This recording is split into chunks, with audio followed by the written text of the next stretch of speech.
जय हिंद प्यारे साथियों। कैसे हो आप सब? बिल्कुल मस्त होंगे, स्वस्थ होंगे। यू विक्टर ज्ञान यूट्यूब चैनल पर आप सभी का बहुत बहुत स्वागत है। आज का ये वीडियो आप सभी कैंडिडेटों के लिए बहुत ज़्यादा महत्वपूर्ण होने वाला है।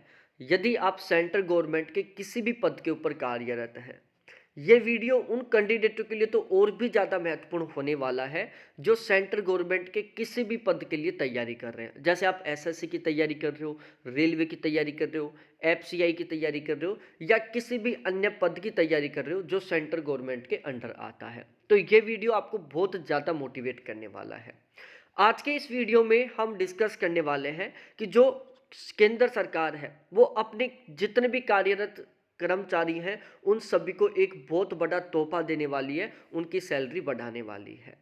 तो जो फिलहाल में कार्यरत है केंद्र सरकार के अंडर, उन लोगों को तो एक बहुत बड़ा सरप्राइज मिलने वाला है कि उनकी सैलरी में बढ़ोतरी होने वाली है। साथ ही साथ जो कैंडिडेट किसी सेंट्रल गवर्नमेंट के एग्जाम की तैयारी कर रहे हैं उनको मोटिवेशन मिलने वाला है कि इस तरीके से लगातार सैलरी में क्या होती है, बढ़ोतरी होती है। देखो, केंद्र सरकार अपने जितने भी कर्मचारी हैं उनको एक अलाउंस देती है सैलरी में, जिसका नाम है डीए। आप चाहे किसी भी पद की तैयारी कर रहे हो, हर एक पद पर जो सेंट्रल गवर्नमेंट है अपने सभी कर्मचारियों को एक अलाउंस देती है सैलरी में, जिसका नाम है डीए, जिसको डीएनएस अलाउंस बोला जाता है, महंगाई भत्ता बोला जाता है। मैं सीधे सीधे शब्दों में कहूं तो केंद्र सरकार अपने सभी के सभी कार्यरत कर्मचारियों को सैलरी में महंगाई भत्ता देती है कि जिस तरीके से महंगाई बढ़ती जा रही है उसी के अकॉर्डिंग उनके महंगाई भत्ते में भी बढ़ोतरी करती जाती है। अब जो डी है वो साल में टोटली कुल मिलाकर 2 बार बढ़ता है।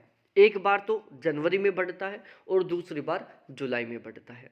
अब ये कितना बढ़ता है ये डिपेंड करता है कि महंगाई किस रेट से बढ़ी है। यदि किसी पीरियड में महंगाई बहुत ज़्यादा बढ़ी तो डीए बहुत ज़्यादा बढ़ जाता है, महंगाई कम बढ़ी तो डीए कम बढ़ जाता है। तो ये डिपेंड करेगा कि महंगाई कितनी बढ़ रही है। ठीक है, ये आपको समझ में आ गया। अब भी फिलहाल में थोड़े दिन पहले जो डीए की रेट थी वो थी 46%। फिर इसमें सेंट्रल गवर्नमेंट ने 4% की बढ़ोतरी की, फिर उसको 50% कर दिया। फिर इसमें 3% की बढ़ोतरी की और अब वर्तमान समय में 53% है डीए की रेट। जितने भी केंद्र सरकार के अंडर कार्यरत कर्मचारी हैं उन सभी को उनका बेसिक पे का 53% महंगाई भत्ता मिल रहा है। उनका जो भी बेसिक पे ना, किसी का 20,000 है, किसी का 30,000 है, किसी का 50,000 है, किसी का 80,000 है, किसी का 90,000 है, जो बेसिक पे ना उसका 53% उनको क्या मिल रहा है, महंगाई भत्ता मिल रहा है।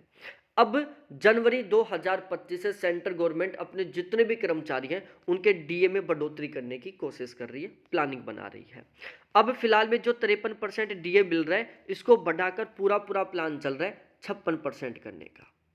ठीक है, तो ओवरऑल सैलरी में कितना इंक्रीमेंट होगा? कम से कम 3% का इंक्रीमेंट होगा, क्योंकि हो सकता है कि 4% के बाद बढ़ोतरी कर दे, बाकी 3% तो 100% श्योर है।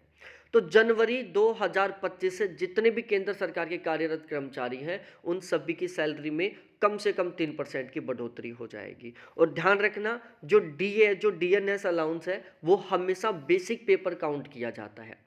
तो यदि आप चेक करना चाहते हो कि आपकी सैलरी कितनी बढ़ेगी तो आपको कुछ नहीं करना, आपका जो बेसिक पे है उसका 53% निकालना और अपने बेसिक पे का 56% निकालना। दोनों के बीच में जो गैप आएगा ना वो अमाउंट आपकी सैलरी बढ़ने वाली है। या फिर आप ऐसे भी कर सकते हो कि आपका जो प्रेजेंट में बेसिक पे है उसका 3% निकालना, वो आपकी सैलरी इंक्रीमेंट होगी, उतनी आपकी सैलरी बढ़ेगी। तो ये एक बहुत अच्छी खुशखबरी है।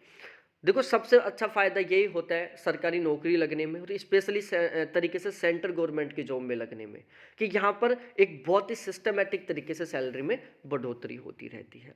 तो वीडियो बहुत अच्छा लगा होगा तो प्लीज़ वीडियो को लाइक करो, दोस्तों के साथ शेयर करो, चैनल को जरूर सब्सक्राइब करो। बहुत बहुत धन्यवाद सभी साथियों को देखने के लिए। Thanks, bye.